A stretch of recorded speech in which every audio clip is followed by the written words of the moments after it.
Hi friends, I hope you must be doing very well for the competitive exams.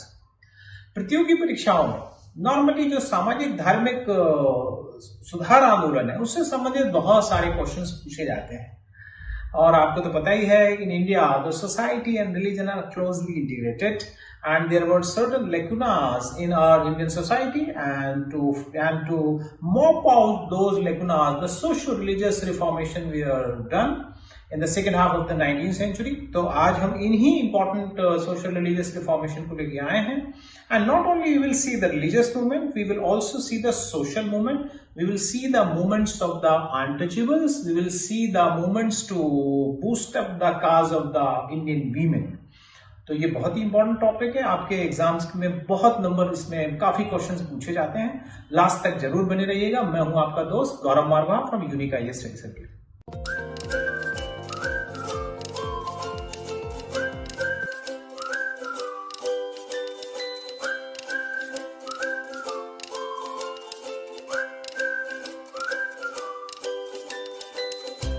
So in modern India, let's start socio-religious reforms.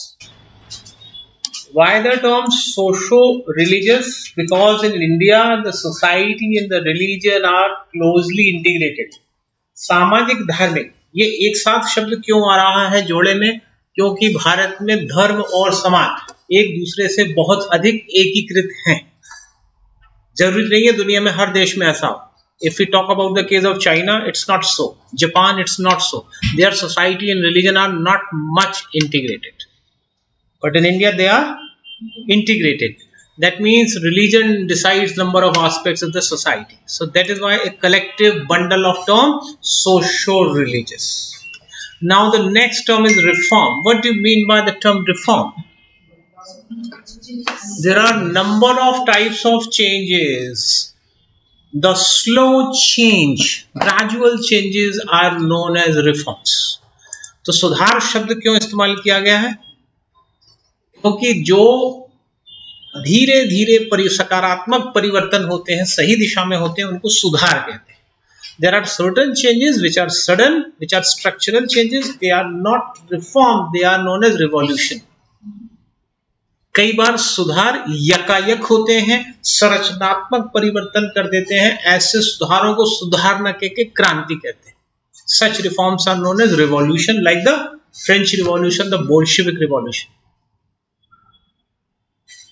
So there are three terms: socio-religious. This is a socio-religious, and why reform? Because these are the gradual ones in a positive direction. So this is the meaning of the term socio-religious reform. Now, what are the causes of the socio-religious reform in India?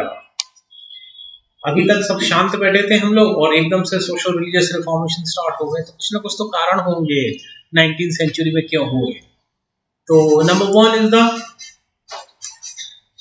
in British India there was a political unification. There was a uniform judiciary. There was a uniform system of law and order, a uniform administrative system, creation of a new middle class and enlightened middle class. There was, because of the introduction of British education, we could able to understand what is the social system in other parts of the world. Then we gradually realized that there are certain evils in our society, like untouchability, like casteism, like parda system, like the sati system.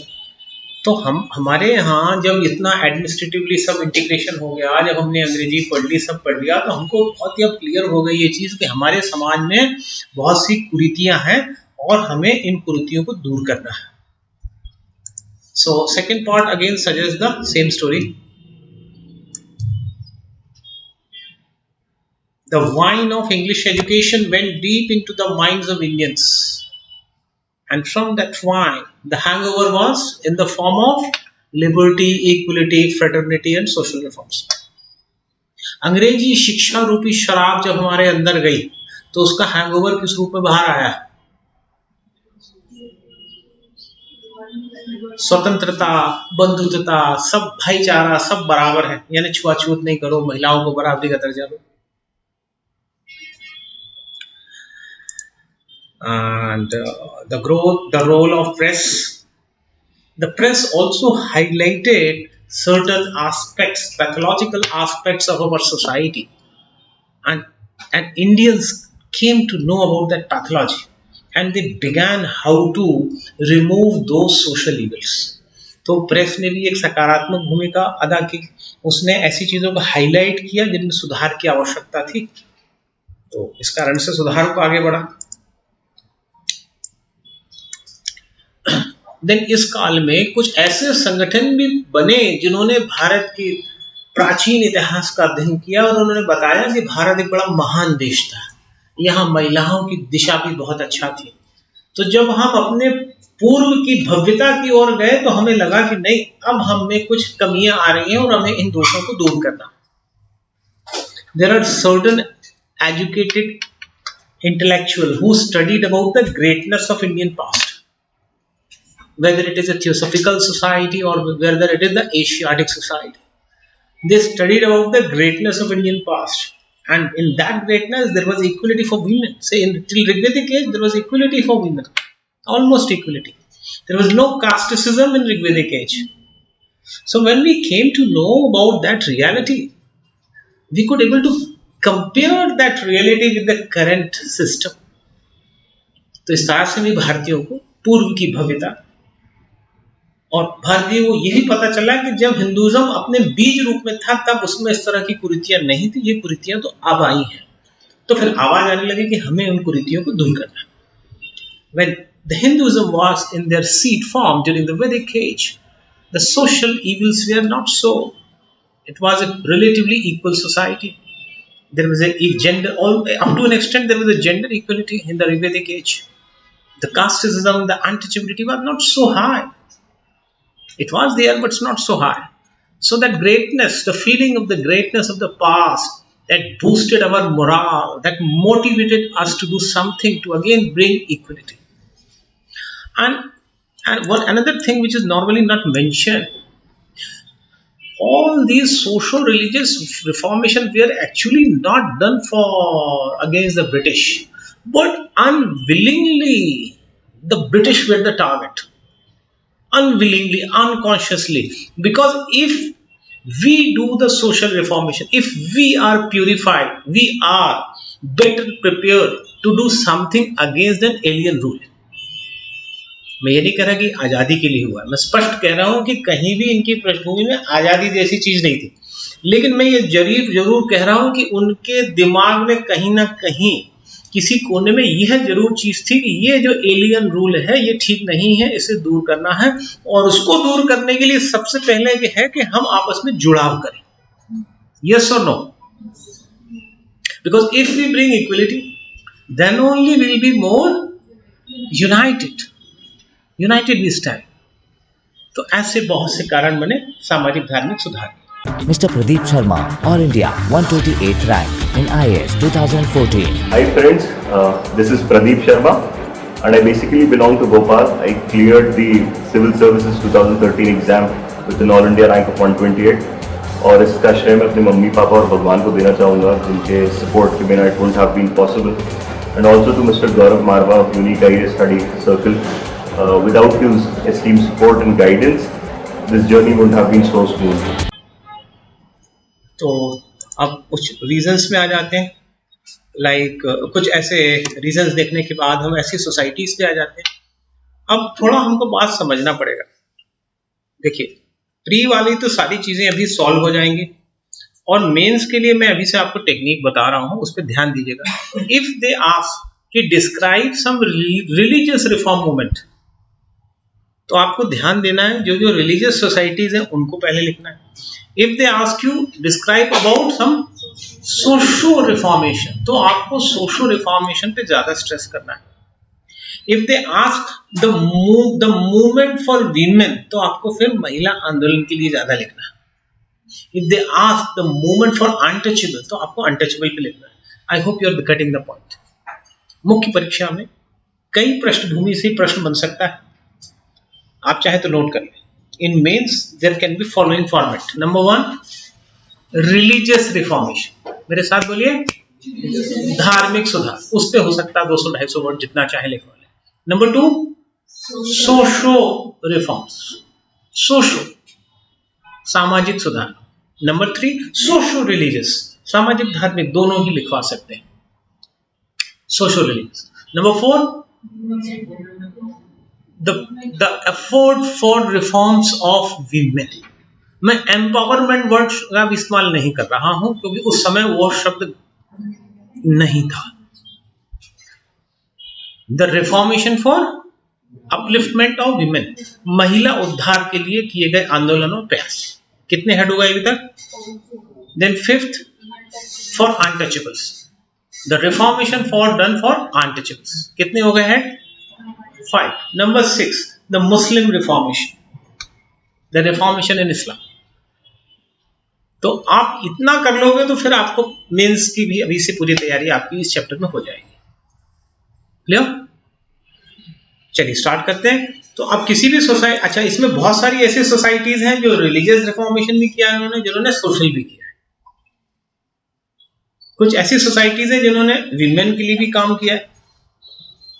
Yes, तो automatically दिमाग में आप chamber बना लेना। जैसे मान लीजिए प्रार्थना समाज अगर महिला के लिए कुछ कर रहा है तो ऑब्वियसली जब महिलाओं का आप आंसर लिखोगे तो उसमें उसकी कंट्रीब्यूशन जाएगी। यस, तो स्टार्ट करते हैं। ब्रह्म समाज। So Brahmo Samaj was founded by Raja Ram Mohan Roy, who was a lawyer, he was not a raja. Then why he is known as Raja? Yes, he was given the title of Raja by Akbar II। Akbar द्वितीय ने उन्हें राजा की उपाधि दी थी। क्यों दी थी? वो पेंशन बढ़वाने के लिए। Yes, because he was the lawyer of Akbar II और इस पेंशन केस, अकबर द्वितीय के पेंशन केस के लिए उनके वकील थे। Anyway, then Raja Ram Mohan Roy founded the Brahmo Samaj. अब ये जो मैं एडिशनल इंफॉर्मेशन दे रहा हूं ये प्री ओरिएंटेड है। अगर ब्रह्म समाज पे पूछा तो ये सब चीजें नहीं लिखना ना कि उनको राजा की उपाधि अकबर ने दी थी और उनका केस लड़ने लंदन गए थे, ब्रिस्टल में जाके केस लड़ा, वहां 1833 में मृत्यु हुई। ये सब चीजें नहीं लिखना। ये सब मैं एक्स्ट्रा चीजें दे रहा हूँ, फ्री के हिसाब से दे रहा हूँ। आपको जो पूछा जाए आप अभी से दिमाग में लगाना कि वही आंसर में वो कंटेंट आना चाहिए। यहाँ तो मेरे को पूरा बताना पड़ेगा कि ब्रह्म समाज फाउंडर राजा राममोहन राय, तो राजा कैसे हुए, क्या हुआ, मेरे को तो यहाँ सभी बताना है। सो ही फाउंडेड ब्रह्म समाज इन 1828। Now what is the meaning of the term Brahma? So here Brahma means an eternal, unsearchable, immutable being who is the author and preserver of the universe, who has abstract in form। यहां ब्रह्म का क्या मतलब है? देखो ब्रह्मा का तो मतलब है ब्रह्मा मूर्त है, लेकिन ब्रह्म एक ऐसी अलौकिक शक्ति है जिसने इस संसार की रचना की है, जो अखोजपूर्ण है, जो शाश्वत है, जिसका कोई रूप नहीं है, जो निराकार है। पूछे गए what are the aims of Brahmo Samaj? To worship and adore the Brahm who is unsearchable, यानी हम सर्च नहीं कर सकते। He is immutable, यानी म्यूटेशन नहीं है, उसमें कुछ परिवर्तन नहीं हो सकता। Who is the author and preserver of the universe, इसने इस ब्रह्मांड की रचना की है, उसकी खोज करना। So this is the aim of the ब्रह्म समाज। यानी क्लियर हो गया कि ब्रह्म समाज इज अगेंस्ट आइडल वर्शिप, क्योंकि ये ईश्वर को रूप में नहीं मानता था। क्लियर? तो अब इनके प्रोग्राम्स भी क्लियर हो गए। ब्रह्म समाज का क्या प्रोग्राम हो गया? दे प्रमोटेड आइडल वर्शिप और दे आर अगेंस्ट। खाली एक ब्रह्म वर्ड हमने अच्छा समझ लिया तो हम आराम से 50-100 वर्ड लिख सकते हैं। दूसरा ऑब्जेक्टिव क्या हो गया? They accepted the 33 gods, 33 crore god कि नाम से क्लियर हो गया, the one Brahma, that means the only one God. That means they were against the plurality of the god, यानी बहुदेववाद के ये खिलाफत थे। एकदम क्लियर। क्योंकि भारत में जो एक बेसिक झगड़ा था वो देवताओं को लेके तो एक अनरेस्ट था। तो against multiplicity of God to the city of God, and कितने भगवान माने? Only one and he is Brahma. उसका क्या रूप माने? हाथ में मुरली लिए हुआ माने कि तीर कमान लिए हुआ माने कि त्रिशूल लिया हुआ माने? तो वो ब्रह्म समाज समझते थे कि अगर कुछ हाथ में बैठा दिया तो आपस में फिर सेक्ट बन जाएंगे। कोई मुरली वाले का सेक्ट बन जाएगा, कोई त्रिशूल का बन जाएगा, शिवधारी हो जाएगा। तो उन्होंने बोला नहीं, कोई रूप नहीं है ईश्वर का। एकदम clear. So they supported one and only one God, and obviously they were against the Sati system because of the effort of Raja Ram Mohan Rai and others. The Sati was abolished, and Sati was regarded as a culpable homicide. तो अब समझना बात को, अगर अब आपको social religious reformation में आ गया तो ब्रह्म समाज का ये वाला पॉइंट आपको डालना चाहिए। देखो मेरी बात सुनो, ये idol worship, multiplicity of God, ये सब रिलीजियस रिफॉर्मेशन है। बोलिए, गेटिंग? और अब जो सती है, विडो रीमैरिज है, ये सब सोशल रिफॉर्मेशन के पॉइंट है। ये डे वन से सेकंड वन से क्लियर होना चाहिए। क्लियर हो रहा है? Thank you. So they were against the Sati and they supported the widow remarriage.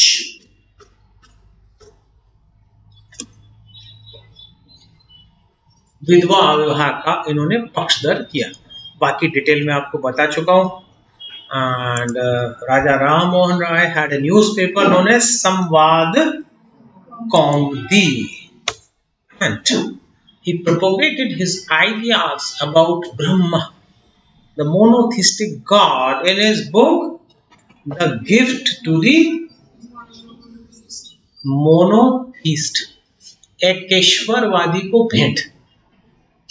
The gift to the theist. दुनिया में देखिए बहुत सारे रिलीजन है, नॉर्मली एक ही गॉड को मानते हैं। जैसे इस्लाम नॉर्मली एक गॉड को मानता है, क्रिश्चियनिटी एक ही गॉड को मानता है, बट हमारे यहाँ तो बहुत सारे मान लेते हैं हम लोग। तो बेसिक उनका यह था कि आप एक ही भगवान को मानेंगे तो सब बराबरी में रहेंगे। And for education he was one of the founder of the Hindu college in 1816 and the Vedanta college in 1825. शिक्षा के क्षेत्र में भी काम किया। तो ये वाले पॉइंट कहां जाएंगे? उनके सोशो में जाएंगे। ठीक है? यस। कौन कौन से पॉइंट सोशो में जाएंगे? Sati, widow remarriage, and for education Hindu college, Vedanta college, ये सब सोशल रिफॉर्मेशन में जाएंगे। I think this is fine now. And after the death of Raja Ram Mohan Rai at Bristol, he didn't die in India, he died in England at Bristol. तो ये question भी competitive exam में बना हुआ है। तो उनकी मृत्यु के बाद ब्रह्म समाज के निम्न विभाजन हो गए। ब्रह्म समाज was divided as follows.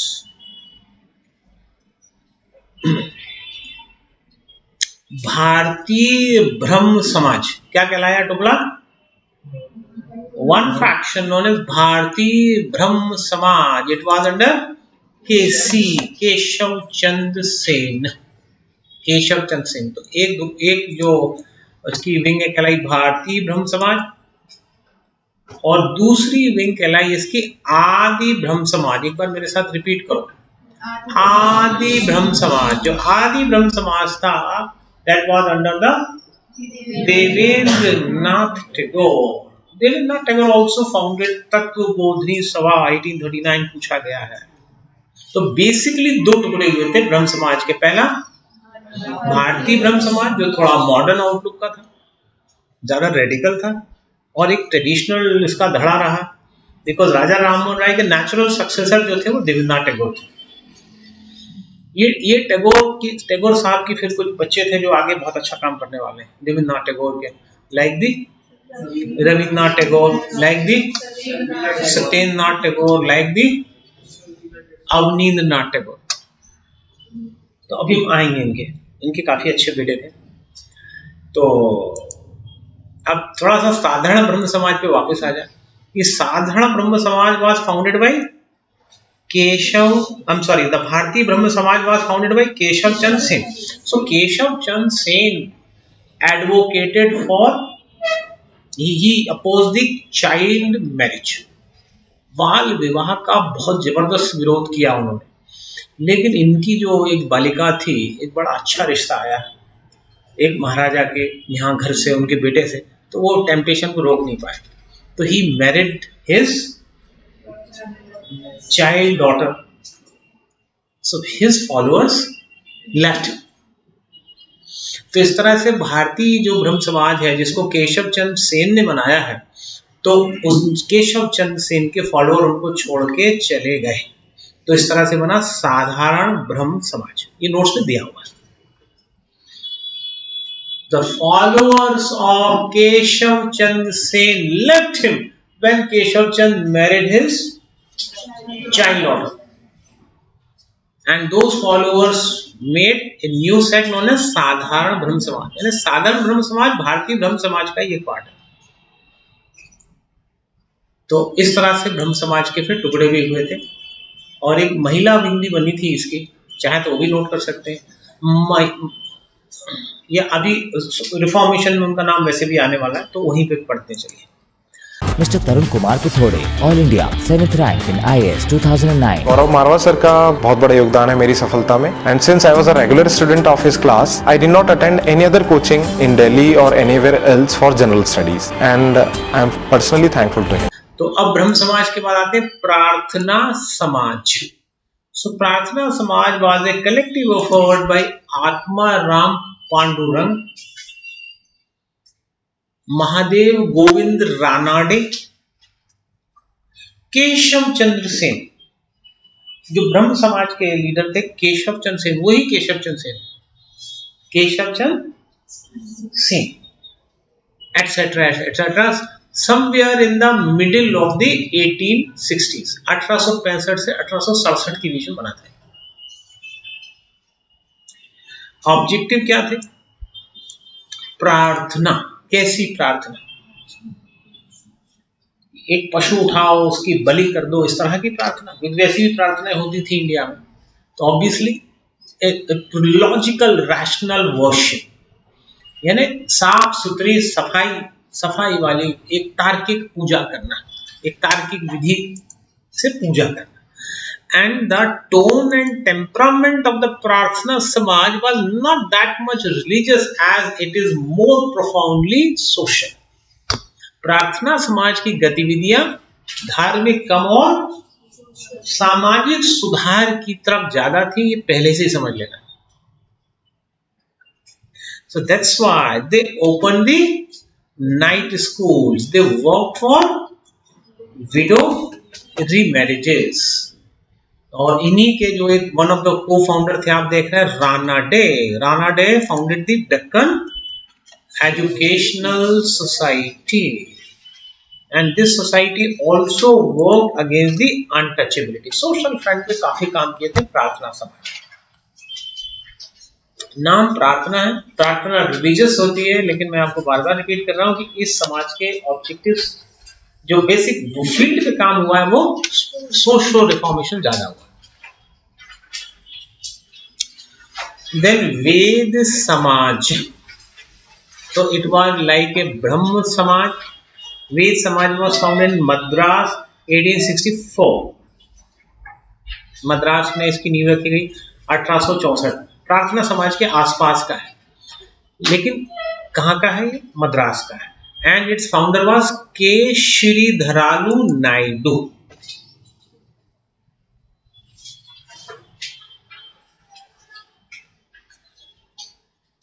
Then Ram Krishna Mission, RK mission पर आ जाते हैं। तो Ram Krishna was the Guruji of Swami Vivekananda ji. Ram Krishna mission and the real name of Ramakrishna ji was Gangadhar Chattopadhyay, and the real name of Vivekananda was, बोलिए, Narendra Dutta. Notes में दिया हुआ. So he founded Ramakrishna Mission in 1897. Its center was at Calcutta. Ramakrishna mission के objective अगर देखें तो basic objective है unity of all the religion. सभी धर्म एक है. ठीक है. So a man can achieve his cherished ideas by adopting any religion because aim of the religion or ultimate aim is the same. Then unity of all the religions, सभी धर्मों में एकीकरण, spiritual life, then of course blend of east and west. जो हम जो पूर्व में बैठे हैं इनमें कुछ अच्छी बात है, जो पश्चिम में बैठे हैं उनमें भी कुछ अच्छी बात है, तो दोनों का सम्मिश्रण कर देना. A synthesis, a blend of east and west. And कुछ ऐसी चीजें जो जिसमें हम स्लिप कर सकते हैं उन पे आ रहे हैं. Like what the opinion about the idol worship. They say one can go for idol worship. If it helps, one can go. तो मूर्ति पूजा का इन्होंने विरोध नहीं किया था. इन्होंने कहा था कि अगर आपको मूर्ति पूजा से अच्छा लगता है तो आप मूर्ति पूजा कर सकते हैं. Then another thing about non-veg, they supported. They said Indians needed a more sturdy body, so one can go for non-vegetarian habit. भारतीय युवाओं को और शक्तिशाली बनना है, उसके लिए वो नॉनवेज खा सकते हैं, तो उन्होंने नॉनवेज का भी विरोध नहीं किया था. बल्कि कुछ ऐसे इंस्टेंसेस हैं जिनमें विवेकानंद जी कहते हैं कि अगर एक यूथ के सामने चॉइस होगी गीता पढ़ना है और फुटबॉल खेलना है, सो यूथ में pick up to play football, because he was more interested in study youth, and obviously they were against the untouchability. तो इसमें अब आप निकाल लेना कि जो रामकृष्ण मिशन है उनके रिलीजियस वर्क अलग है और उनके सोशल फ्रंट पे जो किया वो अलग अलग. When Vivekananda delivered his famous speech at Chicago in 1893, in which he was not duly invited, but he got a message that there was a parliament of religion. So he went there and he gave his speech. He addressed with the brothers and sisters. He began his speech with the term brothers and sisters. So that became very famous. And इनके जो famous newspapers हैं प्रबुद्ध Bharat and उद्बोधन. अभी मैंने बहुत elaborate नहीं किया है विवेकानंद को, इसलिए रीजन है कि आपके सिलेबस में मेंस में अलग से फिलोसफर्स हैं, तो उन फिलोसफर्स में इनकी फिलोसफी में डिस्कस करूंगा एक जगह. हालांकि 2-3 चीजें आपके खास मैं उनकी बता देता हूं. मतलब ही attacked on untouchability. He said that among Hinduism our religion is in the kitchen pot and we are touch me nots. यानी हमारा धर्म अब हमारे दिमाग में नहीं है, ये हमारे बर्तनों में चला गया है और हम छुई हुई हुए हैं, और ये एक बड़ा कारण है हमारे पतन का, क्योंकि हमने अच्छा कुछ नहीं सीखा. गेटिंग? तो ऐसे बड़े अच्छी उनकी बातें हैं उनकी. तो ये एक्चुअली जो एक फिलोसफर्स का चैप्टर आता है पेपर 4 में, बहुत जल्दी आएगा, उसमें हम उनकी पूरी फिलोसफी देखेंगे. नेक्स्ट आएंगे हम Arya Samaj. So Arya Samaj was founded by Swami Dayanand Saraswati, 1875, Mumbai. Dayanand Saraswati. और नाम से समझ में आ रहा है कि he was in favor of Aryan civilization, the Aryan culture. तो ये जो आर्य सभ्यता थे उसके पक्षधर थे. लेकिन यहाँ हमको एक चीज समझनी है कि आर्यों की ऐसी क्या कमी थी जिसके कारण आर्यों का पतन हुआ.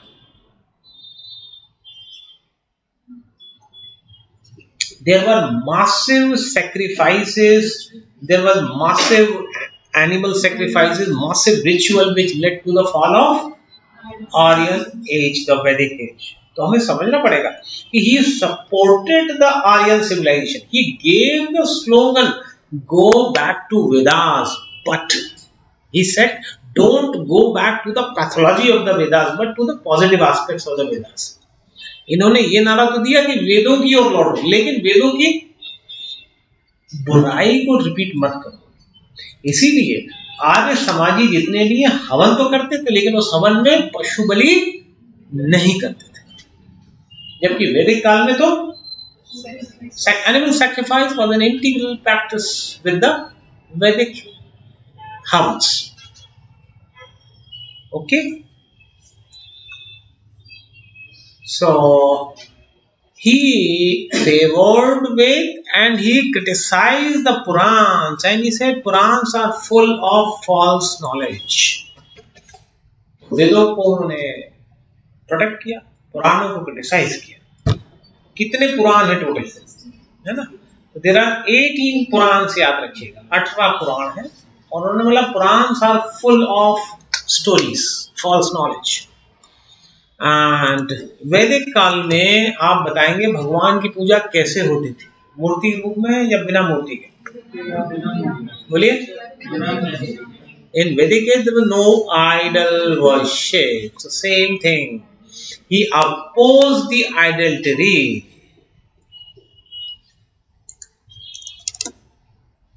but at the same time he opposed the multiplicity of gods. बहुदेववाद का भी विरोध किया, जबकि वैदिक काल में बहुत सारे देव थे, बहुत सारे तरह तरह के देवता होते थे। तो उन्होंने बोला कि नहीं, इससे तो समाज में प्रॉब्लम आती है। बहुत सारे जब देवी देवता मान लेते ना, फिर हम बोलते नहीं हमारे देवता ही ठीक है, और आपस में हम डिवाइड हो जाते हैं। And Lahore became the headquarter of Arya Samaj, and Arya Samaj did a tremendous in field of society and education. They opened schools, colleges, orphanages. तो समाज के क्षेत्र में उन्होंने बहुत काम किया। And they also started the Shuddhi movement. That means those Hindus who were converted to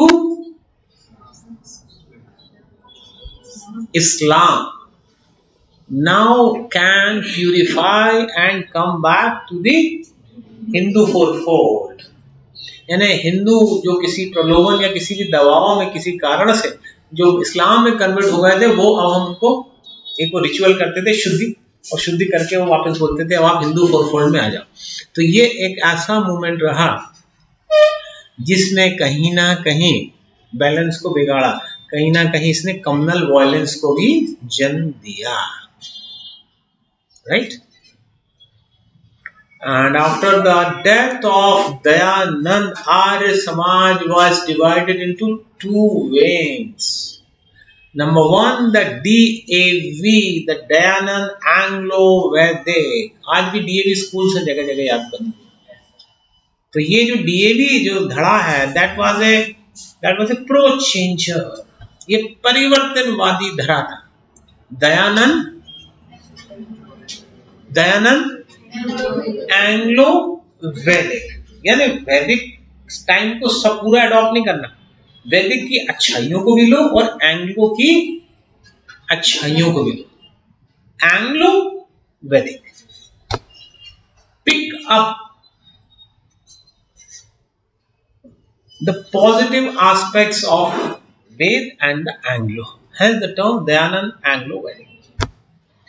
तो इसके जो गुरुजी थे, मेन हेड थे, वो थे स्वामी हंसराज, और दूसरा धड़ा इनका था ट्रेडिशनल इन आउटलुक, उसको बोलते थे गुरुकुल कांगड़ी। बोलिए। Yes, so this was at Haridwar, और इसके हेड थे Swami Shraddhanand. So it was a no changer sect. Arya समाजियों में जो पुरातन पंथी, जो ट्रेडिशनल ऑर्थोडॉक्स थे, वो थे गुरुकुल कांगड़ी, जबकि इनमें प्रो चेंजर थे दयानंद एंग्लो वैदिक। ऑब्वियसली जो प्रो चेंजर होता है हमेशा तरक्की वो करता है, इतिहास गवाह है कि तरक्की हमेशा प्रो चेंजर ने की है, नो चेंजर ने कभी नहीं करी। जैसे हिंदुइज्म से प्रो चेंजर होके कौन कौन निकले? Jainism, Buddhism and Sikhism. आज अगर आप पर कैपिटा इनकम अगर कंपैरिजन करें तो Jainism and Sikhism are having much better per capita income than the Hindus.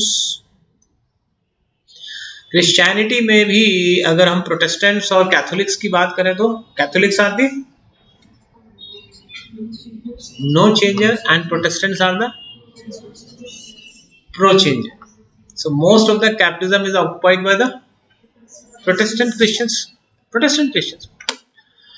अब जैनियों के अंदर भी अगर हम अंदर घुस जाएं तो जैनियों के अंदर भी दो सेक्ट हैं, that is no changer and pro changer, that is Digambar and Shvetambar. तो जैनियों में भी ज्यादा तरक्की श्वेतांबरों की। तो समय के हिसाब से समय का जो चक्र है उसकी सीख आदमी को सीखना चाहिए। तो ये भी यहाँ पे हिस्ट्री शायद हमको एक लेसन दे रही है। तो the women wing of Arya Samaj was also created. महिलाओं के लिए उन्होंने काफी काम किया, महिलाएं विंग इनकी बनी। और Pandita Ramabai contributed a lot for their women wing। और जो मेन बुक जो इनकी बाइबल थी that was Satyarth Prakash, which was the Bible of the Arya Samaj, whereas their main newspaper was आर्य प्रकाश। इनके समाचार पत्र का नाम था आर्य प्रकाश। तो ये कुछ खास चीजें हैं। Basically they are known for religious reformation, but actually in practical front they were more a social reformist. तो सामाजिक स्तर पे उन्होंने काफी काम किया है। और जो भी लोग जिन लोगों ने भी आर्य समाज ज्वाइन किया है उस पंजाब क्षेत्र में, उन लोगों ने काफी तरक्की की, काफी प्रोग्रेसिव सेक्टर रहा अपने टाइम का। Mr. Arpit Jain, All India 194th rank in IAS 2014. I am a doctor by profession and I cleared UPSC Civil Services exam with All India rank 194 this year. I came to Gaurav sir for interview guidance and he was very cordial and very much helpful for me. He provided material also which was very good regarding especially regarding MP, and whenever there was doubt I asked sir and he was always ready to help me. इन्होंने rituals, untouchability इन सबको नहीं माना। एक ही था इनमें, अपना हवन करिए and this all complete equality. They work for women equality, they work for education. तो ये काफी प्रोग्रेसिव धड़ा कहलाया इन general Arya Samaj. Next is the theosophical society.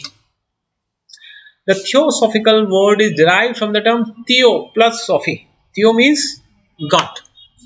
थियो का क्या मतलब है? गॉड। एंड सोफी मतलब फिलोसफी या दर्शन।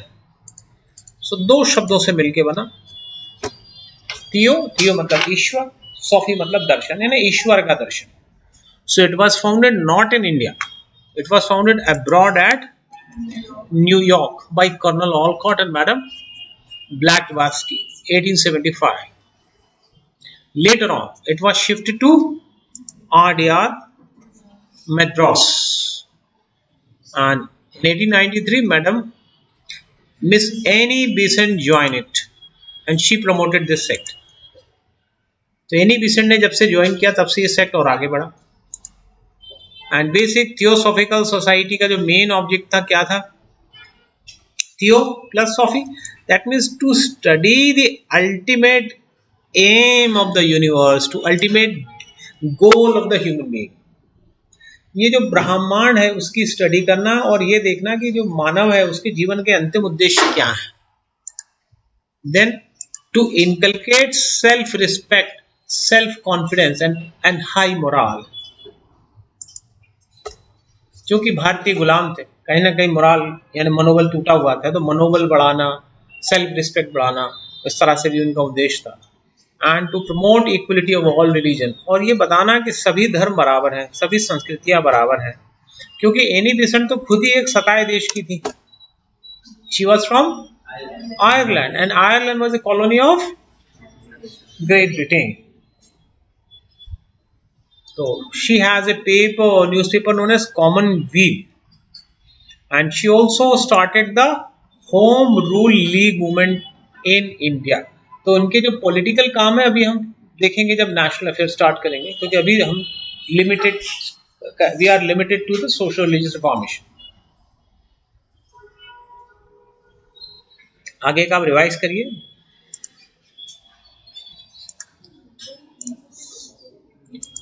So now let's start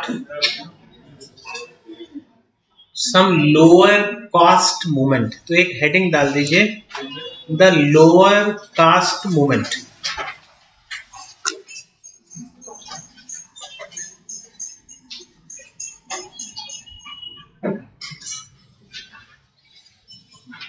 अस्पृश्य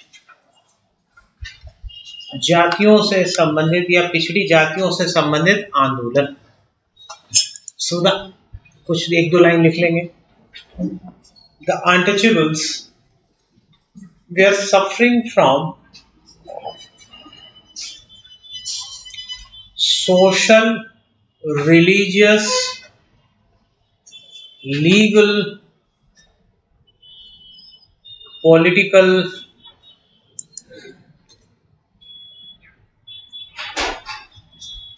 educational and other disabilities. पिछड़ा वर्ग, पिछड़ी जातियां सदियों से सामाजिक,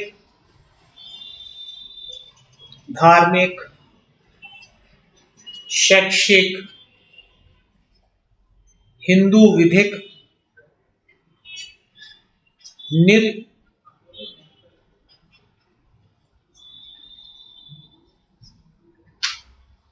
निर्योग्यता या अयोग्यताओं को सह रही थी.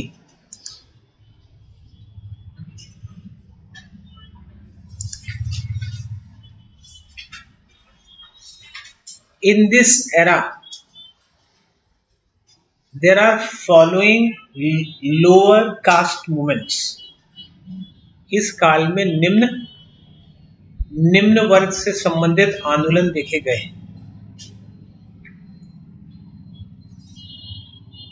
जस्टिस पार्टी मूवमेंट, मेरे साथ बोले, justice party movement.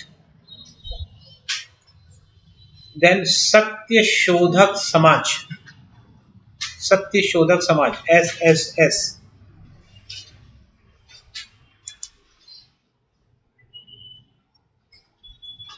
Then Mahar movement, Mahar आंदोलन.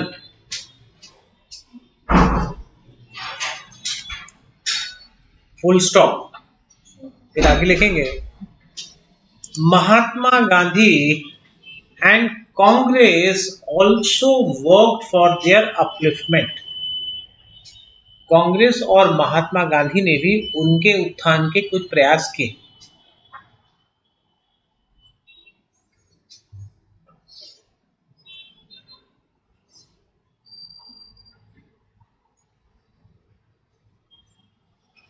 अब कौन कौन से इस टाइम में आंदोलन देखेगा लोअर कास्ट से रिलेटेड, ये आपके नोट्स में दिए हैं, वापस आ जाइए.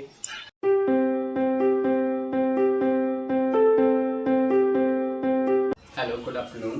Myself Dr. Rajendra, and I am going for the UPSC interview this year, and I have attended the mock in the unique mock interview itself, and I really felt good. I get the knowledge about some basic points that will be useful in the final interview, and I think these points were very necessary to be get a good marks in the mock interview. And I request to all the UPSC candidates to please attend the mock interview here. It will help them to raise their marks in the final interview. Thank you very much. That is Justice Party.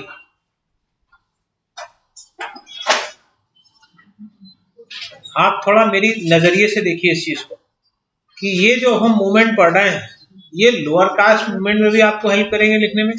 They will also help in writing the social movements, social reform movement. Yes और no? Getting? So Justice Party यानी न्याय दल, the Justice Party was founded in 1917 by Tyagaraj Nair. न्याय किसके लिए न्याय? पिछड़ी जातियों के लिए न्याय। The Justice Party was founded in 1917 by Tyagaraj Nair and this movement was anti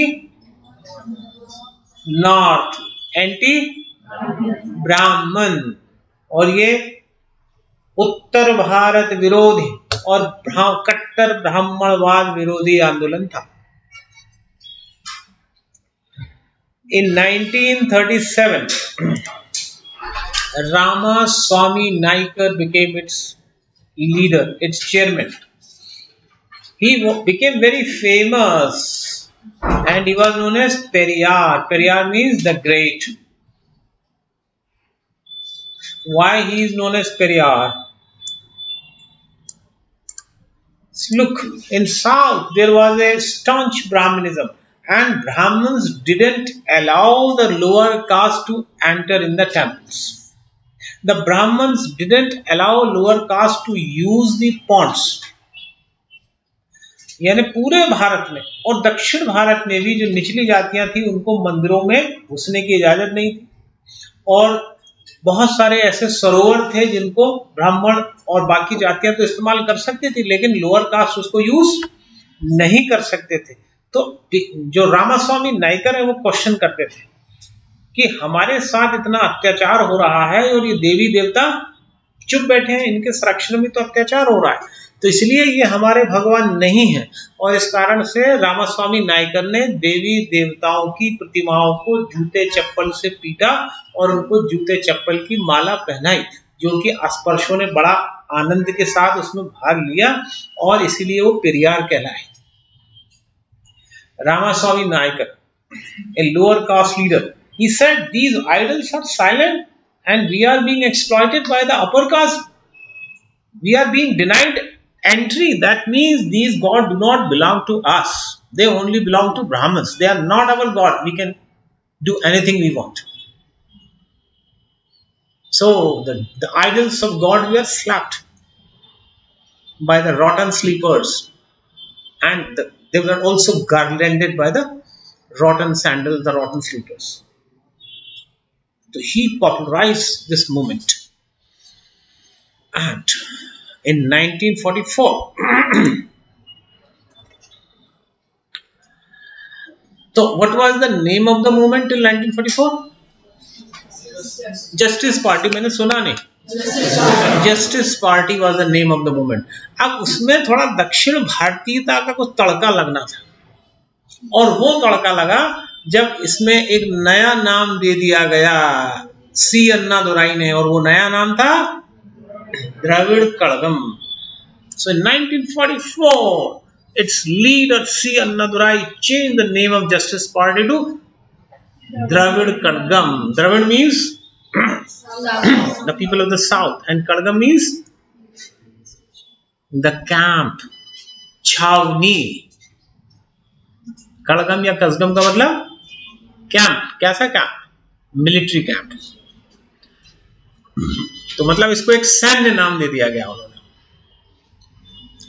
So this movement, this party was popularized and gradually the DK become, बोलिए, DMK, the Dravid Munnetra Kadgam, and finally the Annadurai became the first lower caste chief minister of Tamil Nadu।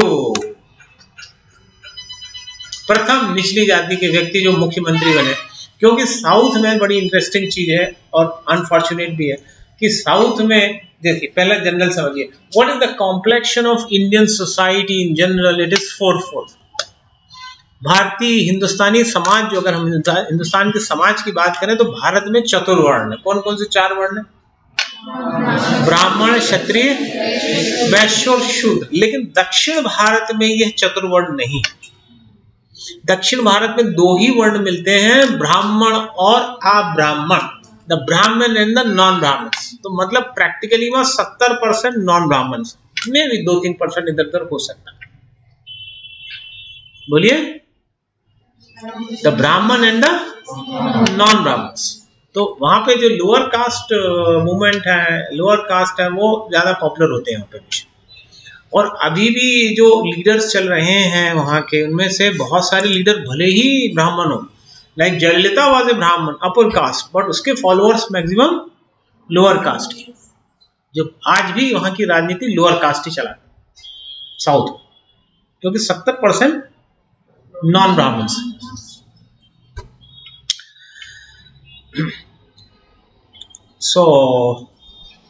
So this DMK gradually became AIDMK, and this was a popular movement which promoted the cause of the lower caste. It provided them reservation.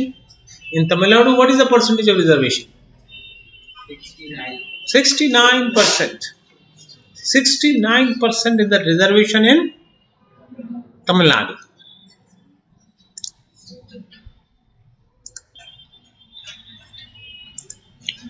So we are studying the lower caste movement.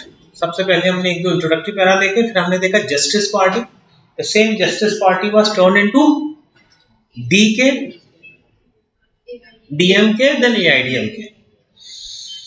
Another lower caste movement in South India, especially in Kerala, is known as SNDP.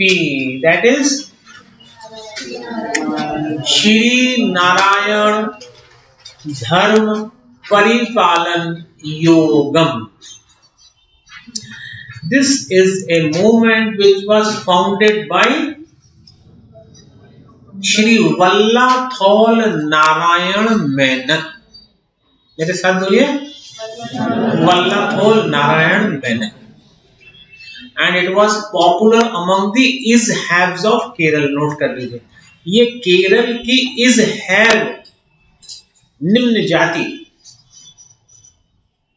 में प्रचलित हुआ.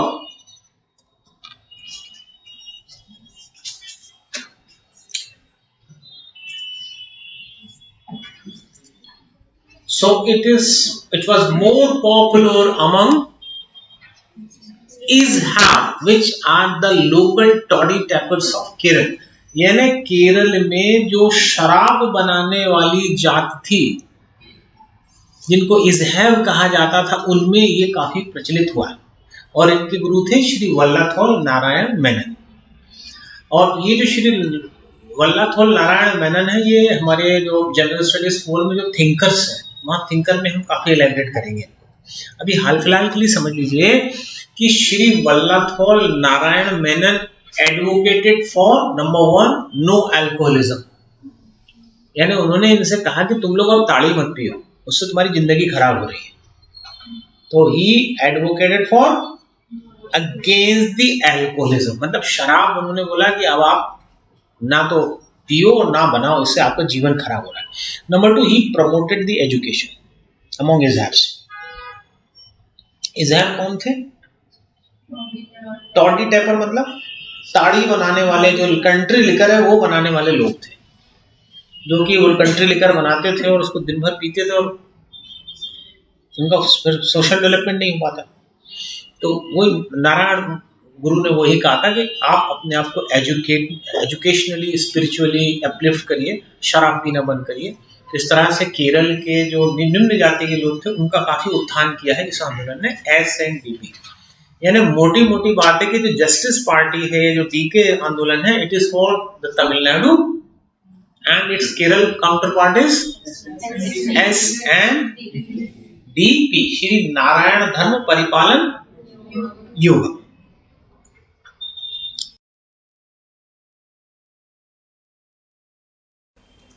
I just gave the one-on-one session with Gaurav sir.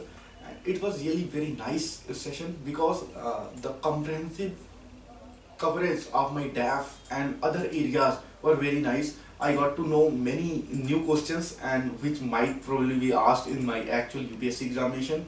The best part was that sir was so cordial that he also solved many of my queries during the session too.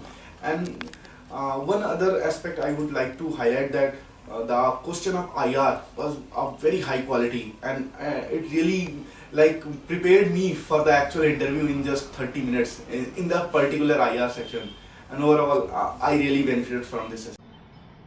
Then एक और movement था जो lower caste का, जो कि Maharashtra side ज्यादा popular था, that is Satya Shodhak समाज.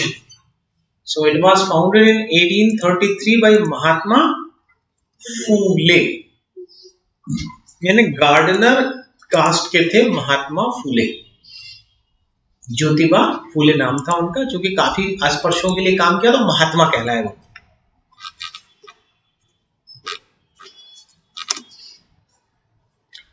And he did a lot in the field of social welfare, like education for women, like educational institutes for lower caste. So he did a lot. He opened educational school. He opened night schools, so that after work one can get the literacy part. तो काफी उन्होंने काम किया. And उनका basic जो सत्य शोधक, मतलब किस सत्य का शोधन करना, इस सत्य का कि all human beings are equal, सत्य शोधन. और वो क्या सत्य है कि सभी मानव बराबर है, और अगर कोई बराबर नहीं है तो उसको शिक्षा दीजिए, बराबरी की ऐसी कंडीशन दीजिए जिससे वो बराबरी पे आ जाए. तो दिस वाज द मूवमेंट. तो अभी हमने कौन कौन से मूवमेंट देखे लोअर कास्ट के? जस्टिस पार्टी या डीके या DMK, so branches. So that is all around Tamil Nadu. फिर हमने केरल साइड एक मूवमेंट देखा, that is SNDP. फिर हमने महाराष्ट्र का एक स्ट्रॉन्ग मूवमेंट देखा, सत्य शोधक समाज. अब महाराष्ट्र का एक और हम मूवमेंट देखने जा रहे हैं, कुछ लाइन आप लिख सकते हैं, that is महार मूवमेंट. मेरे साथ बोलिए, महार मूवमेंट यानी महार आंदोलन. लिखेंगे the Mahar is a lower caste, it's a menial, it's a lower caste which is engage in menial task. Maharashtra क्षेत्र की एक निम्न जाति को महार कहते हैं. It does the sweeping, removing carcasses. इस जात का काम साफ सफाई करना, मरे हुए पशुओं को उठाना, मैला ढोना इत्यादि होता है. B.R. Ambedkar belong to the Mahar community. B.R. Ambedkar Mahar श्रेणी के ही थे.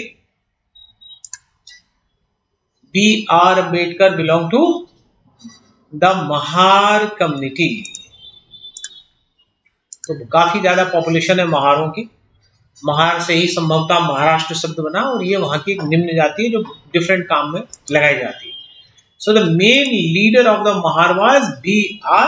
Ambedkar, who did the following things. थोड़ा सा B.R. अम्बेडकर पे हाईलाइट कर ले. So to which community he belong?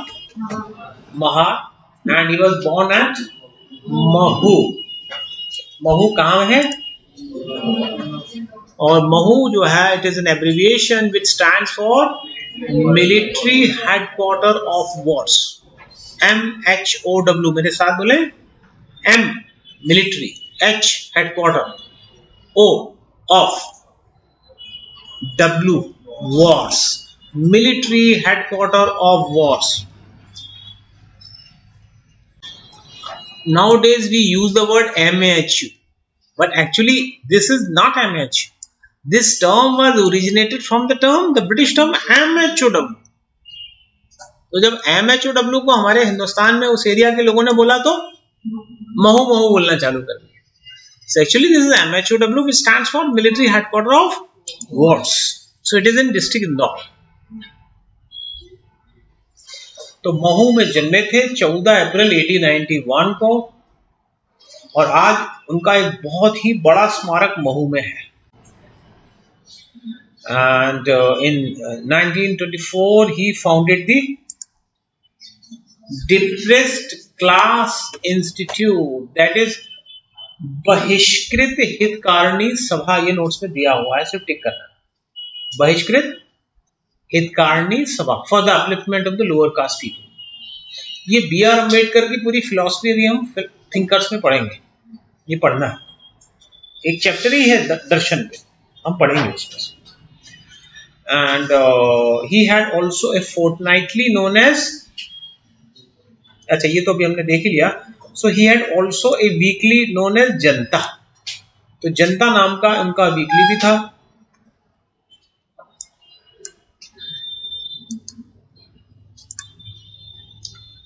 And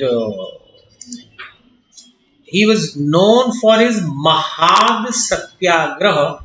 Mahad Satyagraha at Kolaba district, Maharashtra. At Mahad, there was a pond and the lower caste people were denied the access to that pond. So this Satyagraha was to get the right of the pond entry for the untouchables, and finally he was successful. तो महाद सत्याग्रह 1929 अंबेडकर जी ने किया। महाद में जो एक सार्वजनिक कुआं था उसमें अस्पृश्यों की एंट्री दिलाने के लिए किया और उसमें सफल हुए। Then Ambedkar wrote following books for the upliftment of the untouchables, that is the caste in India.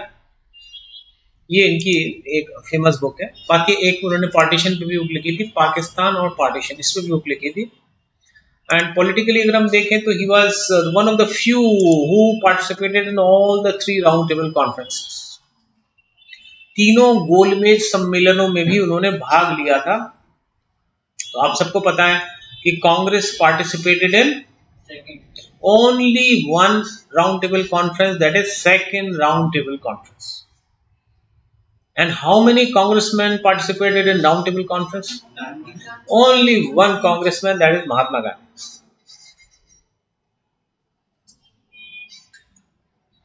तो अभी हम उस पर भी काफी डिटेल में पढ़ने वाले हैं। तो अब जो मिस्टर अम्बेडकर है, in 1956 with lakhs of his followers at Nagpur, Mr. Ambedkar converted himself to Buddhism.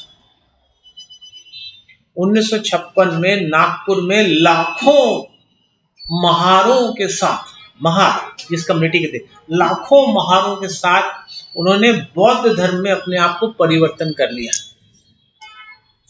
तो शुरू में वो महार हिंदू थे और 1956 से क्या हो गए, बौद्ध हो गए। And the millions of people who converted into Buddhism in 1956, that is actually a new subgroup among Buddhism, that is known as the Nav Buddha. तो बुद्धों में एक नया धड़ा बन गया हिंदुस्तान में, ये कहलाए नव बुद्ध। एंड ऑब्वियसली ये भी आपको पता ही है कि he was the instrumental in making the constitution because he was the head of the drafting committee. तो उन्होंने अस्पृश्यों के लिए अब क्या क्या काम करा आपने देख लिया कि he did a lot for the untouchables. He fought for the reservation of the untouchables, for their education, for their betterment. तो अभी हम पढ़ रहे हैं lower caste movement. Lower caste movement में सबसे पहले हमने क्या देखा, द जस्टिस मूवमेंट यानी न्याय दल, justice movement, DK party and so on. फिर केरल एरिया में क्या देखा, SNDP श्री नारायण धर्म परिपालन युगम। देन महाराष्ट्र में सत्य शोधक समाज SSS, और फिर सत्य शोधक समाज के बाद the Mahar movement whose leader was B.R. Ambedkar ji. Now Congress and Mahatma Gandhi also contributed for the upliftment of Harijan. ये 2 लाइन लिख लीजिए तो आपका यह आंसर कंप्लीट हो जाएगा। Efforts of Mahatma Gandhi and Congress.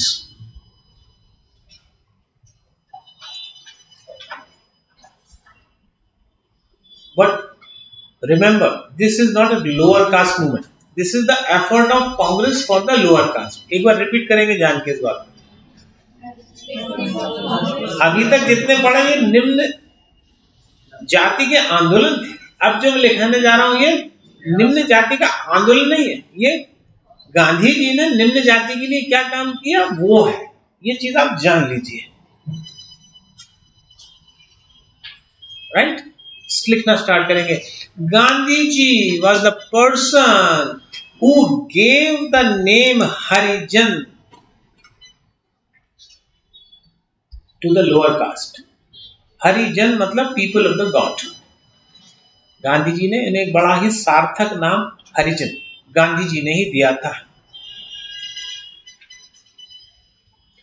Then Gandhiji tried to integrate them with the national movement and the freedom movement. और गांधी जी ने अस्पृश्यों को, हरिजनों को राष्ट्रीय आंदोलन से जोड़ने का प्रयास किया था.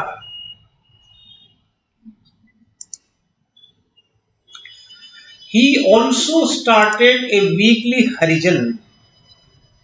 उन्होंने इनके उत्थान के लिए हरिजन नामक एक समाचार पत्र भी जारी किया था.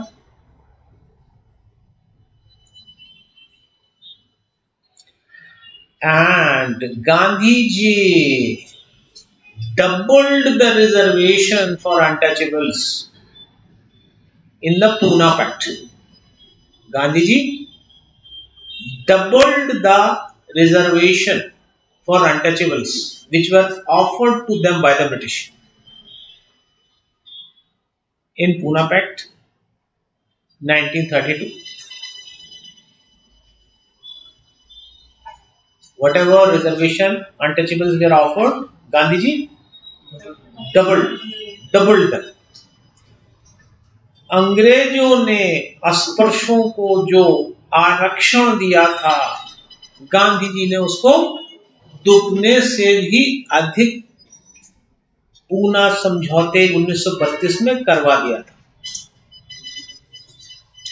जब पूना पैक्ट पढ़ेंगे तो सारी डिटेल देखेंगे, लेकिन एक बड़ा एफर्ट था. लगभग 148 सीटें गांधी जी ने दिलवा दी थी उनके लिए, जो कि जो ब्रिटिश ने ऑफर किया था. The British under Ramsay MacDonald whatever offered them, Gandhi ji even doubled it, more than doubled it. तो ये गांधी जी ने जो सकारात्मक प्रयास किए उनके लिए वो थे. एंड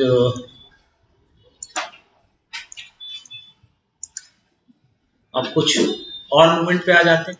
तो अब आप इजीली लिख सकते हो द लोअर कास्ट मूवमेंट, और ये lower caste movement is itself a part of the socio reform movement.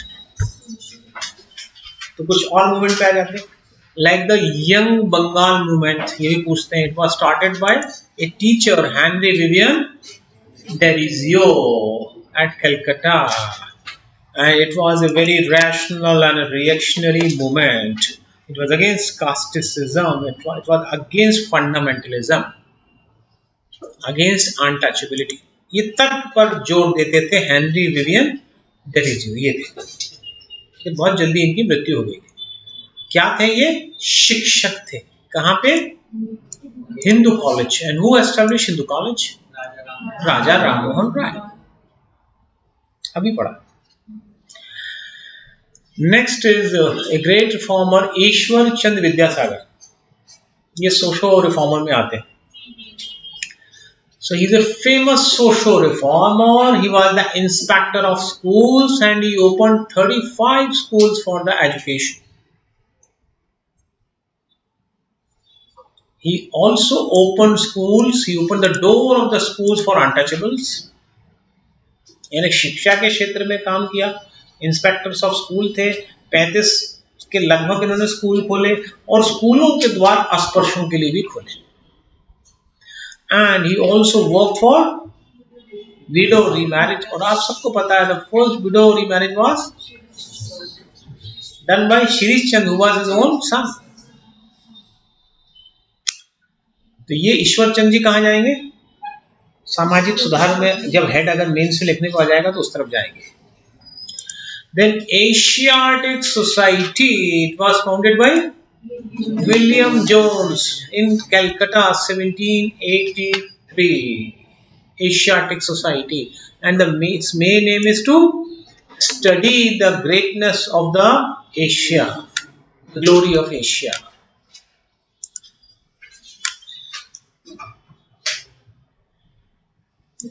Then Sir Syed Ahmad Khan. He is a Muslim reformist. Notes में सब दिया हुआ है. He founded Mohammedan or Anglo-Mohammedan. That means he said that you should pick up good points of Anglo. He was a pro-changer. He was actually servant of company. So he founded Anglo-Mohammedan Oriental College. यानी आप अपनी तहजीब तो रखिए लेकिन उसके लकीर के फकीर मत बनिए, नई चीजों को भी सीखिए. And he had a newspaper that is Tehzeeb ul Akhlaq. मुसलमान भाइयों से बोला गया था कि आप अच्छी चीजें भी सीखिए, साथ नई चीजें भी सीखिए. And he asked Muslims to adopt the scientific temperament. वैज्ञानिक दृष्टिकोण से सोचिए. Then another person was the Muhammad Iqbal. Initially he was a great nationalist. He was the person who wrote सारे जहां से अच्छा हिंदुस्तान हमारा. But looking at the fabric of the socio-religious thinking of the people, he was deviated, and he was the first to give the theory of pan-Islamism. यानी पहली बार एक इस्लाम के लिए प्रथम राष्ट्र बने, इसकी परिकल्पना किसने की? मेरे साथ बोलिए, मोहम्मद इकबाल ने. ये मैंने आपको ऐसा नहीं बताया कि पाकिस्तान सबसे पहले उन्होंने बोला कि पाकिस्तान बन जाए. अभी पाकिस्तान शब्द गढ़ा भी नहीं गया था. पाकिस्तान जो शब्द है 1931 के 30-31 के आसपास आया. चौधरी रहमत अली ने 1930-31 के आसपास पाकिस्तान वर्ड दिया. अभी बहुत टाइम है पाकिस्तान शब्द आने में. सिर्फ उन्होंने क्या किया था? Pan Islamism. That is there should be a separate territory for Islam. पृथक क्षेत्र, पृथक राष्ट्र की कल्पना सबसे पहले किसने की? मोहम्मद इकबाल ने. हालांकि पाकिस्तान शब्द किसने दिया? चौधरी रहमत अली ने. पूरा गढ़ के दिया उसने एरिया वाइज. ये अपन देखेंगे. Here P stands for Punjab. P. A stands for Afghanistan. A. Afghanistan. K stands for Kashmir. Kashmir. S stands for Sindh. And Stan stands the last three words of Baluchistan. मेरे साथ Stan stand for the last three words of Baluchistan. तो देखेंगे उनके बारे में. और जो पहली बार डिमांड आई है पाकिस्तान की, वो 1940 में आई. लाहौर सेशन 1940. चलिए. Then Maulana Abul Kalam Azad, he was a great nationalist, and he had a newspaper. नाम पूछा गया Al Hilal. Yeah, and he wrote the book India Means Freedom. And after independence, he became the first education minister. Then there is another movement, Ahmadiyya movement, which was launched by Mirza Ghulam Ahmad. And he is a kind of liberal kind of leader of Islam. So, he himself declared to be a Masiha, an incarnation of Krishna. Then among Parsis, there was a body known as Rahnumai Mazda-e-Hasan Sabha. It was founded in 1851 by Dadabhai Nauroji Firdausi and S.S. Bengali. Rahnumai Mazda-e-Hasan Sabha, Parsi movement. Then Akali movement. थोड़ा सा speed पकड़नी पड़ेगी हमको. Akali movement. Actually आपने जो कल पढ़ा Namdhari movement, that Namdhari movement turn to be Akali movement 1920s, and that in their immediate object was to purify the gurudwaras from the corrupt mahants. गुरुद्वारों को भ्रष्ट महंतों से मुक्त करना, ये अकाली आंदोलन के उद्देश्य थे. And among Hinduism, there is a Rashtriya Swayam Sevak Sangh RSS founded by Shri Hedgewar, 1925 Nagpur. Aim to unite the Hindus. To unite the Hindus and to reduce the caste differences of Hindus. तो this is still a cultural body of the BJP.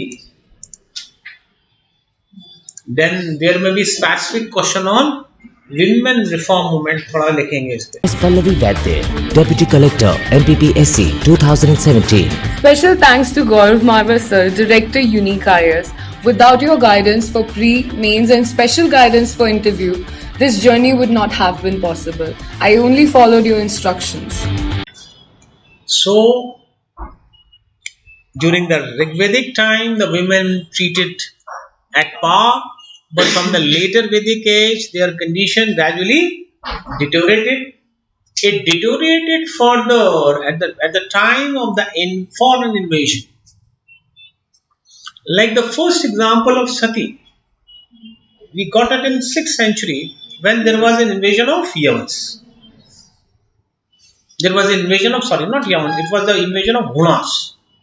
तो प्रथम जो सती का हमको example मिलता है एरण से 510वीं ईस्वी में, वो उसी समय की घटना है जब भारत में विदेशी आक्रमण हुए थे. तो कहीं ना कहीं ये असुरक्षा को लेकर ये हुआ है sati. And gradually when there was an invasion of Islam, we got some evil practice related with the women, like the face veiling, like the child marriage. तो जितनी भी ये जो सोशल इवल्स है, they all somehow related with the insecurity related with women. तो ये चीज आपके जहन में आपको रखना है.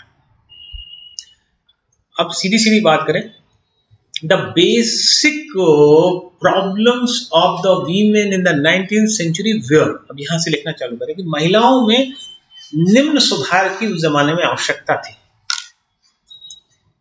नंबर 1, द पर्दा. अब किसी को भी पर्दे में रखोगे तो उसका डेवलपमेंट कैसे होगा. Then sati, then polygamy. Polygamy का क्या मतलब, बहु पत्नी विवाह. Then female infanticide, that is बालिका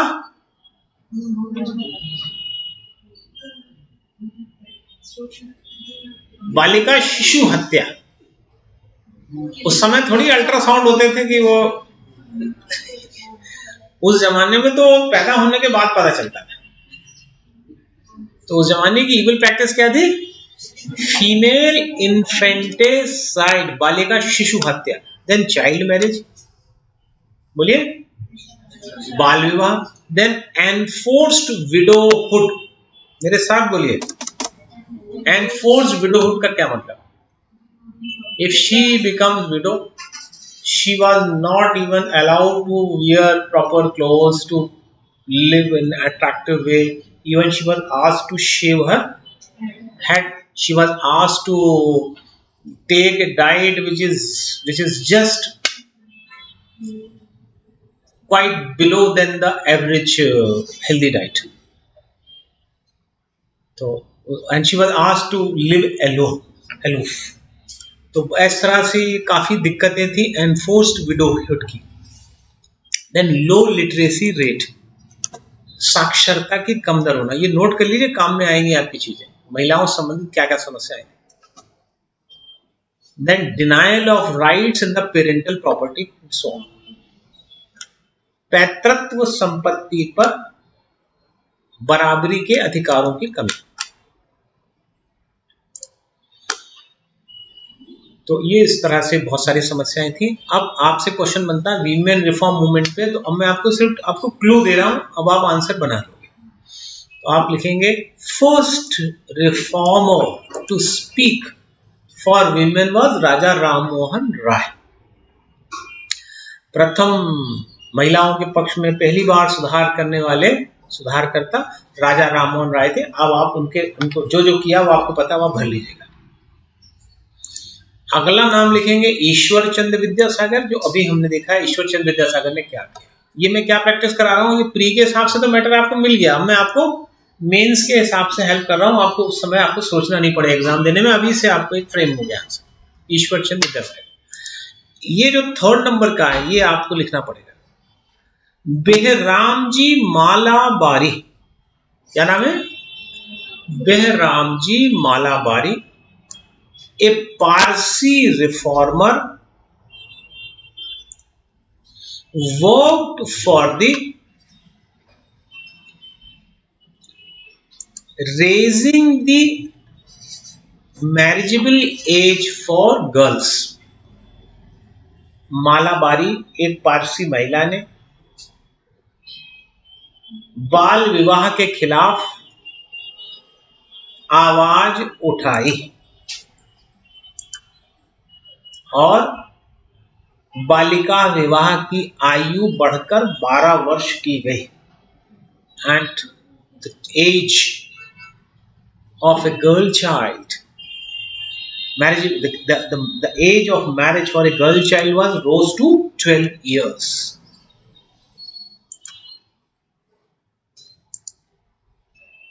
देन आगे लिखेंगे पंडिता रामाबाई,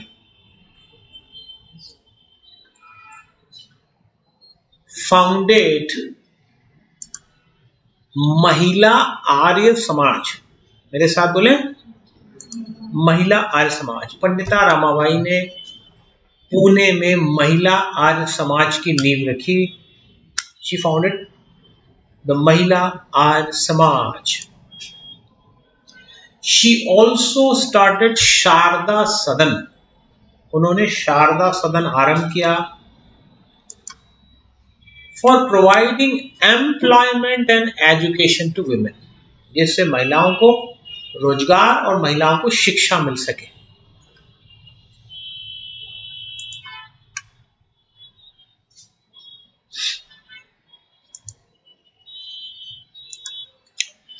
फिर आगे लिखेंगे रोल ऑफ ज्योतिबा फूले. मेरे साथ बोलेंगे रोल ऑफ ज्योतिबा फूले. आपको तो पता ही है ना, Jyotiba Phule founded Satyashodhak Samaj and he opened the schools, colleges for the studies of women. तो इस तरह से अब जो women, what were the efforts done for women, वो आपके complete हुए. Then lastly, there may be a specific question in mains on Muslim reform movement. तो एक heading डाल देंगे मुस्लिम सुधार आंदोलन. इसके अंदर क्या क्या आएगा वो मैं आपको क्लियर कर देता हूँ. पहली बात तो what was the why there was a need of the reform, ये आप भर लीजिएगा. The followers of the Islam were having lack of education, lack of literacy, their outlook was orthodox. जो भी आपको लगता है, आपको पता ही है कि why there was need of reform. वो डाल के अब कौन कौन से मूवमेंट लिखने हैं, उन मूवमेंट का नाम लिख लीजिए. Number 1 Faraizi movement. क्या आप इस आंदोलन के बारे में सुना है आपने? याद आ गया आपको? ये आपके नोट्स में कुछ पेज पहले दिया हुआ. फिर आगे लिख लीजिए नंबर 2 पे वहाबी मूवमेंट. क्या आपके लिए ये नया आंदोलन है कि already you have studied a lot about it? Yes. तो वहाबी मूवमेंट 1820 टू 1870s.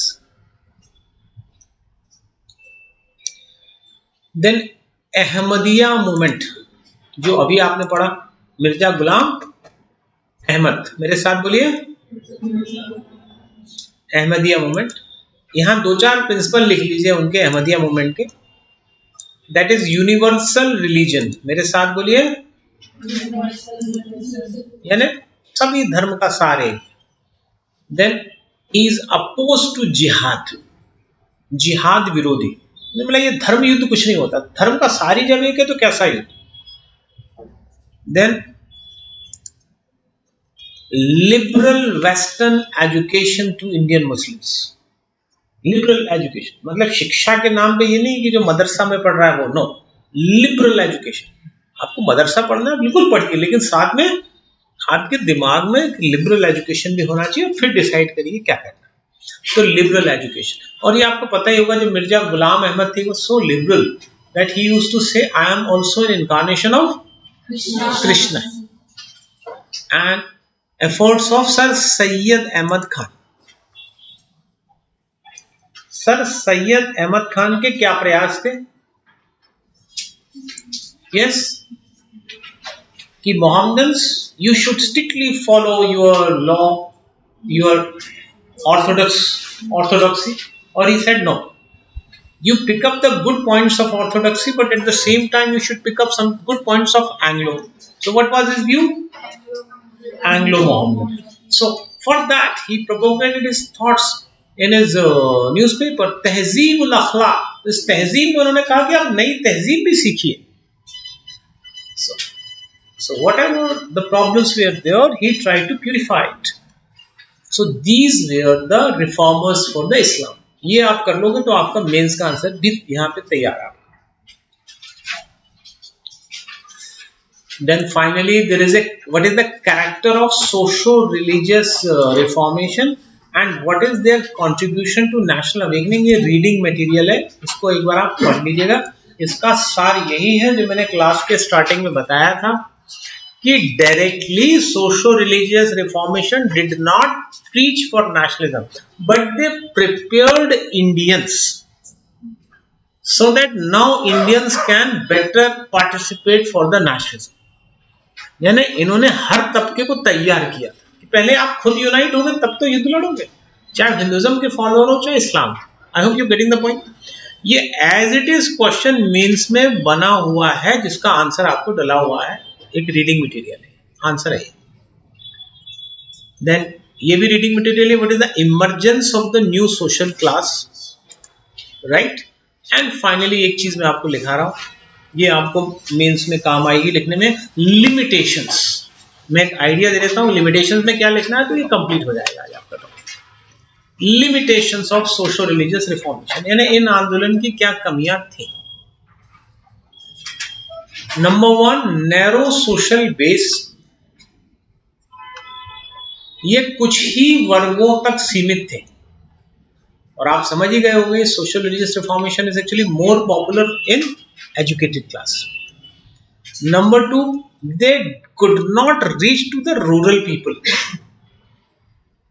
ये गांव देहात तक नहीं पहुंच सके, सिर्फ शहरों में ही रहे.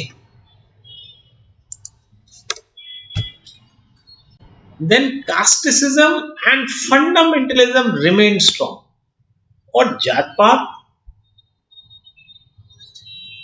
और संप्रदायवाद कहीं ना कहीं सशक्त बना रहा.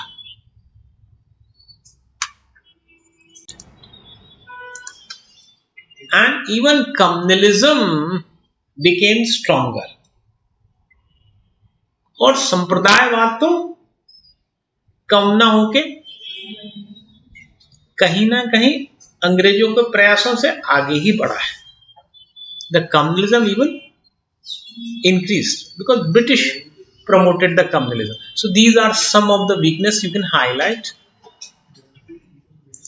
From those internet searches, you have to find definitions, concepts, diagrams, as well as any other value addition material that you can find. And for that, time and again, I came across the material hosted by Unique IAS and several other institutes, that the video logs of Gaurav Marwah sir, they were quite relevant for core material as well as time management, stress busting, increasing your productivity, as well as retention, concentration. They were quite helpful. So time and again, in my free time, I would refer to these value addition or self-help blogs as well as content development blogs, and they were quite helpful. Thank you, sir.